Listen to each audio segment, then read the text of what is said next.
Assalamualaikum warahmatullahi wabarakatuh. Bersama Mama Ranggi lagi, penulis horor dan misteri. Permintaan dari yang komentar ya, permintaan dari penonton agar Mama membahas tentang lampor atau keranda terbang. Kali ini Mama akan membahas tentang keranda terbang. Bagi kalian yang sedang menyimak, sedang menonton, jangan lupa subscribe, itu gratis. Jadi tekan tombol merahnya, kalian subscribe dulu, tekan like-nya dulu, dan jangan lupa klik lonceng supaya tidak ketinggalan video Mama yang terbaru ya. Kita lanjutkan pada kisah tentang keranda terbang. Kisah tentang lampor ini sebenarnya sudah ada filmnya tahun lalu 2019 ya, sudah tayang filmnya di bioskop-bioskop. Ini lampor ini salah satu penonton ingin Mama membahasnya, apa sih lampor itu atau keranda terbang, apakah ada atau hanya sekedar cerita ya. Baik, Mama lanjutkan lagi. Jadi masyarakat di Pulau Jawa, khususnya Jawa Tengah dan Jawa Timur, mengenal makhluk gaib lampor ini. Konon katanya lampor ini sering mendatangi suatu desa karena ada urusan yang belum usai atau kesalahan yang harus ditebus. Jadi mungkin ada salah satu warga yang melakukan perjanjian dengan makhluk gaib yang dia tidak bisa memenuhinya, tidak bisa menepati janjinya, akhirnya harus ditebus dengan nyawa atau didatangi lampor. Mungkin seperti itu ya. Jadi konon orang yang dibawa lampor ini pasti akan menghilang, tidak akan kembali. Kalaupun kembali, biasanya dia akan linglung atau jadi gila ya. Jadi bagi kalian jangan pernah berkomitmen atau ada perjanjian walaupun hasilnya sangat menyenangkan. Jangan sampai kalian bersekutu dengan jin atau makhluk gaib lainnya ya. Ada banyak berita atau versi seputar tentang lampor ini. Salah satunya masyarakat Jawa percaya kalau lampor adalah anggota pasukan gaib dari Nyi Blorong. Jadi kehadirannya itu selalu ditandai dengan angin yang sangat kencang dari laut selatan yang melewati sejumlah daerah. Dan tentu saja pasti kalian bisa mendengar kereta kuda itu pasti gemerincing ya. Mama pribadi waktu tinggal di sisi laut itu pernah mendengar suara gemerincing kuda. Mama meyakininya mungkin itu hanyalah sosok pasukan makhluk gaib yang hanya ingin lewat, dan biasanya memang setiap malam Jumat itu mereka lewat ya. Biasanya mereka berhenti di salah satu rumah warga kalau memang seseorang itu terlibat dalam persekutuan atau perjanjian dengan makhluk gaib. Oke, lanjut lagi. Nah, seputar salah satu tentang lampor ini, pasukan gaib yang tadi Mama jelaskan, kehadirannya selalu ditandai dengan angin kencang. Nah, saat angin datang ini kadang-kadang masyarakat jadi ketakutan ya. Masyarakat jadi agak-agak ribut dengan memukul kentongan itu pada zaman dulu. Tujuannya supaya lampor tidak mampir ke kawasan itu. Jadi ketika ada angin yang aneh, angin yang tiba-tiba mendadak kencang, warga itu memukul kentongan supaya lampor tidak mampir di kawasan mereka atau di wilayah mereka yang mereka tinggali ya.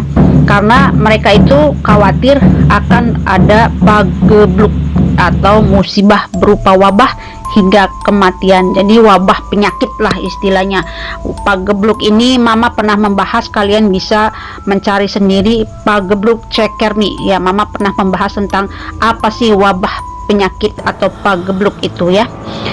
Kemudian salah satu cirinya juga yang pernah mereka dengar katanya tentang lampor ini, ciri-cirinya itu setiap mau maghrib pasti selalu ada suara-suara yang sangat nyaring.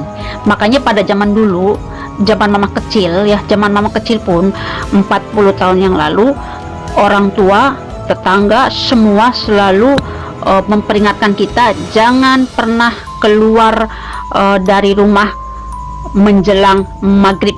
Istilahnya kalau kata orang Cirebon itu ada sandakala ya, sandakala. Jadi disitulah dimana para jin-jin jahat berkeliaran, berterbangan, mencari tempat ingin masuk ke dalam rumah atau masuk ke dalam tubuh manusia. Next, setelah lampor ini mama akan membahas yang sangat amat mengganggu manusia ketika menjelang maghrib. Jin apakah itu namanya ya? Sibian. Mama akan membahas tentang sibian. Kali ini mama membahas lampor dulu. Jadi para orang tua itu dari zaman dulu, bukan hanya pada zaman kalian atau orang-orang tua kalian saja, pada zaman mamah juga selalu diingatkan untuk anak-anak itu tidak pernah ada di luar rumah ketika menjelang maghrib, terkecuali kita melangkah ke masjid ingin sholat berjamaah tentunya dengan orang tua kita atau ada yang membawa kita. Jadi ada yang lebih dewasa dari kita, kecuali ataupun misalkan tidak dengan orang tua, biasanya dengan teman-teman, dan aman ada di dalam masjid. Jadi sebelum maghrib kita sudah ada di dalam masjid. Yang dimaksudkan tidak boleh ada di luar rumah adalah kita duduk di teras atau bermain di halaman ketika menjelang maghrib. Kenapa ada larangan seperti itu? Karena di saat-saat itulah semua jin-jin yang jahat mereka mencari tempat bersembunyi, mereka mencari tempat di mana saja ketika menjelang maghrib. Itu pasti akan berusaha memasuki lewat lubang-lubang pintu atau pintu terbuka atau jendela terbuka.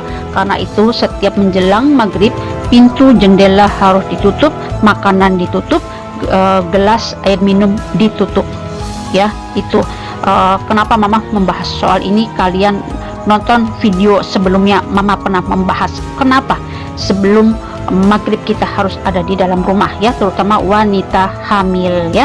Nah, jadi menurut mama tentang lampor ini, mungkin saja ya ada suatu perjanjian seseorang ya, entah mereka ingin meraup kekayaan dengan cara instan, mungkin saja ya.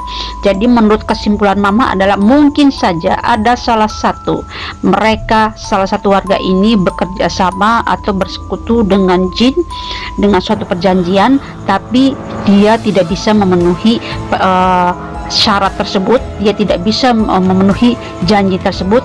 Akhirnya penguasa jin marah ya. Jangankan jin, manusia juga pasti marah kalau janji diingkari, iya kan? Nah, karena itu kita jangan macam-macam.